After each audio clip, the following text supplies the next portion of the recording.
Callie's life is threatened because she has a pre-existing medical condition from a fire she was in last season. And when she goes to save Patrick Dawson's life in this episode, she's exposed to a lot of smoke, and it triggers a reaction where her lungs aren't able to get any oxygen. She goes into cardiac arrest. She stops breathing. They save her life in the hospital, and now we have to figure out what caused this fire. She's the key to that because she can actually have contact with the kid who died in the fire, and the kid is the only one who really knows who started the fire.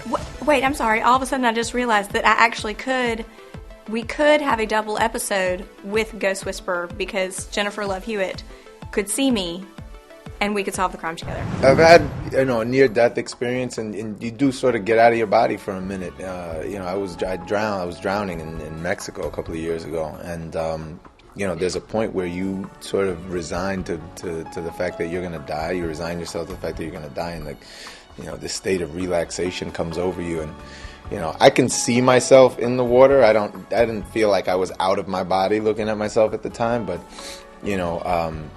you do leave yourself for a minute and realize, that this world is, there's something else beyond this world. I actually did have one really odd experience. I was very close to my grandmother, and at the time of her death, and we know that it was the time of her death because she had a very set routine. She used to read in a certain place at the same time every night.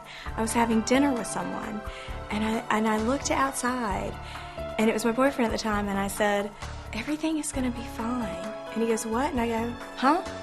And he goes, "What do you mean everything's going to be fine?" And I was like, I don't know why I said that. But I've always thought it was a very interesting moment. What we're shooting right now, Emily's in the hospital, Callie's in the hospital, and we all come running to her side because we realize what a dire situation she's in, because she gets rushed to the hospital after she's pulled out of the fire. And we go on to try to solve the case and try to figure out what's going on and who's done this. And then we get a call from Horatio saying, "We better get to the hospital. It's looking really bad." For me, the hardest thing are the physical scenes. When they're stabbing me with the EpiPen, and when you're having a convulsion from a defibrillator, because I don't have any experience, thank God. But those things are always just, I'm on the internet trying to find actual video, but you can't because no one puts their, surgery gone bad on YouTube. So to try and figure out how to have that experience accurately is the hardest thing for me.